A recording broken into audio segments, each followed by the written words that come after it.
तो फ्रेंड्स, हम अगला टॉपिक स्टार्ट करने जा रहे हैं माइक्रोवेव, जो कि चैप्टर है माइक्रोवेव मेजरमेंट। नेक्स्ट टॉपिक है आपका एटीन्यूएशन मेजरमेंट। एटीन्यूएशन हम कैसे मेजर कर सकते हैं यहाँ पे देखेंगे, ठीक है। उसके लिए माइक्रोवेव सेटअप बेंच होता है। पहले तो सबसे पहले हम ये जानते हैं कि एटीन्यूएशन होता क्या है। एटीन्यूएशन होता है जो attenuation is the ratio of input power to the output power and is normally expressed in decibels. तो जो एटीन्यूएशन होता है वो रेशियो होता है इनपुट पावर और आउटपुट पावर का, input power to the output power, और इसको हम एक्सप्रेस किस में करते हैं, डेसिबल में, ठीक है। जैसे यहाँ पे आप देख सकते हैं एटीन्यूएशन डीबी में क्या होगा, 10 log power input upon power output, P in upon P out, यानी input power upon output power. यहाँ पे पी इन क्या है, इनपुट पावर, और पी आउट क्या है, आउटपुट पावर। अब एटीन्यूएशन हमें जो मेजर करना है उसके दो मेथड हैं। एक तो है, पहला मेथड है पावर रेशियो मेथड, और दूसरा है RF substitution method. Power ratio method में क्या है कि इसमें हम पावर को कैलकुलेट करके उनका रेशियो निकालते हैं, तो उससे हम मेजर कर सकते हैं एटीन्यूएशन, ठीक है। तो सबसे पहले हम देखते हैं कि पावर रेशियो मेथड होता क्या है, ठीक। पावर रेशियो मेथड जो कि है, सबसे पहले आप देखेंगे power ratio method. Power ratio method में this method involves the measuring of input power and output power with and without the device whose attenuation is to be measured। तो इस मेथड से हम, जो पावर रेशियो मेथड है, इससे हम क्या करते हैं कि एटीन्यूएशन हमें मेजर करना है। तो सबसे पहले हम क्या करते हैं, मेजर करते हैं इनपुट पावर और आउटपुट पावर। इनपुट और आउटपुट पावर निकालते हैं with and without the device, device को एक बार कनेक्ट करके और एक बार डिवाइस के बिना। इनपुट और आउटपुट पावर हम कैलकुलेट करते हैं, ठीक है। तो इस मेथड में सबसे पहले हम क्या करते हैं कि इनपुट पावर और आउटपुट पावर को मेजर करते हैं डिवाइस के साथ और डिवाइस के बिना, ठीक है। The powers are measured in each setup H P1 and P2। The ratio of powers P1 upon P2 expressed in dB gives the attenuation, ठीक है। तो पावर हम देखेंगे, पहले सेटअप में मान लिया हमने P1 पावर है, दूसरे सेटअप में P2 है, और इनका रेशियो ले लेंगे तो वो एक्सप्रेस होगा डीबी में, तो उससे हमारा क्या निकल आएगा, एटीन्यूएशन। जैसे पहला हम सेटअप देख रहे हैं, यहाँ पे आप देख रहे हैं माइक्रोवेव सोर्स है, फिर लगा हुआ है दूसरा ब्लॉक है पैड, यानी यहाँ एटीन्यूएटर होगा इसकी जगह पे। फ्रिक्वेंसी मीटर है, स्लॉटेड लाइन टर्मिनेशन। यहाँ पे आप देख रहे हैं ये स्लॉटेड लाइन कनेक्टेड है क्रिस्टल डिटेक्टर से, thermistor mount and power meter. तो यहाँ पे हमने पावर जो माना है वो क्या है, P1 पावर है वॉट्स में, ठीक है।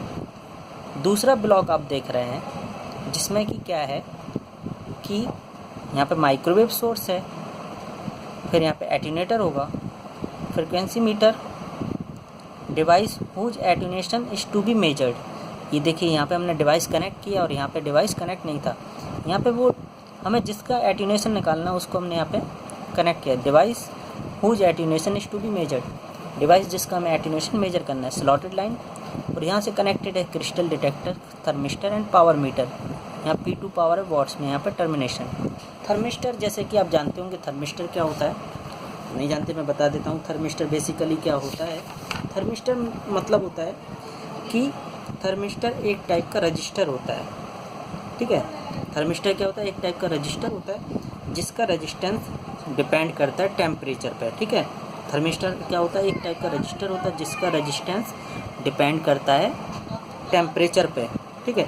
और जो वर्ड है थर्मिस्टर वो कॉम्बिनेशन से बना है, थर्मल एंड रजिस्टर से, और ये वाइडली यूज्ड होता है, और ये वाइडली यूज्ड होता है करंट लिमिटर की तरह, तो करंट लिमिट करने के लिए और टेम्परेचर सेंसर के लिए, ठीक। और थर्मिस्टर माउंट जो यहाँ पे यूज हो रहा है वो क्या होता है, thermistor mount basically 2 matching screws and movable short, ठीक है। 2 matching screws and a movable short circuit are used to maximize the microwave power reaching the thermistor, ठीक है। आगे देखते हैं हम,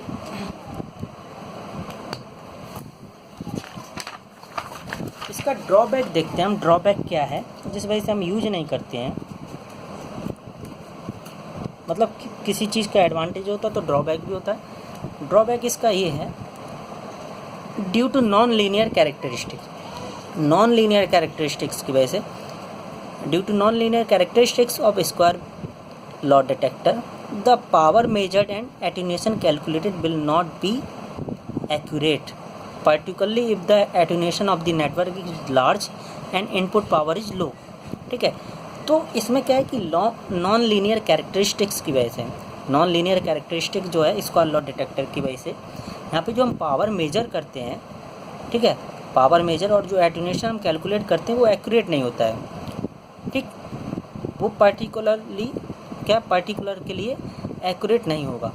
ठीक, तो जो हम एटेन्यूएशन पावर मेजर कर रहे हैं और एटेन्यूएशन निकाल रहे हैं वो क्या होगा, एक्यूरेट नहीं होगा। ठीक, तो यदि जो है एटेन्यूएशन नेटवर्क का लार्ज होगा और इनपुट पावर क्या हो, लो हो, तो उसके लिए क्या होगा, ये आपका एक्यूरेट नहीं होगा। दूसरा मेथड है RF substitution method, RF substitution method, substitute कर देना, इसीलिए इसको हम आरएफ सब्स्टिट्यूशन मेथड बोलते हैं। This method overcomes the drawback of power ratio method since here we measure attenuation at a single power position. ठीक है, तो ये जो मेथड है वो क्या करता है, जो भी वहाँ पे ड्रॉबैक था उसको ओवरकम करने के लिए यूज़ करते हैं हम, जो पावर रेशियो मेथड में ड्रॉबैक था। ठीक है, और यहाँ पे हम जो यूज़ कर रहे हैं वो यहाँ पे क्या हो रहा है, मेजर कर रहे हैं जो एटेन्यूएशन वो एक सिंगल पावर पोजीशन के लिए। ठीक है, सिंगल पावर पोजीशन के लिए। In this method output power से P is measured by including the network whose attenuation is to be measured in setup 1। तो इस मेथड में हम क्या करते हैं, जो आउटपुट पावर हमने मान लिया P, ठीक है, उसको हम मेजर कर रहे हैं। और ठीक है, इस मेथड में क्या होता है कि जो हमें आउटपुट पावर मेजर करना है तो इसमें हम इंक्लूड करते हैं नेटवर्क जिसका हमें एटेन्यूएशन मेजर्ड करना है। तो वो सेटअप 1 में आप देख सकते हैं, ये है, देखिए, माइक्रोवेव सोर्स, पैड मतलब एटेन्यूएटर हो गया, frequency meter, network whose attenuation is to be measured, slotted line, termination, crystal detector, power meter, यहाँ पे थर्मिस्टर माउंट भी हो सकता है, लगा सकते हैं। और in setup 2 this network is replaced by a precision calibrated attenuator. इसको जो है हम नेटवर्क को किससे रिप्लेस कर रहे हैं, this network is replaced by a precision calibrated attenuator which can be adjusted to obtain the same power P as measured in setup 1। तो सब्स्टिट्यूशन मतलब वही हो गया कि रिप्लेस करना। तो हमने क्या कर दिया, इस नेटवर्क को रिप्लेस कर दिया एक किससे, यहाँ पे देखिए, वेरिएबल प्रिसीजन एटेन्यूएटर से।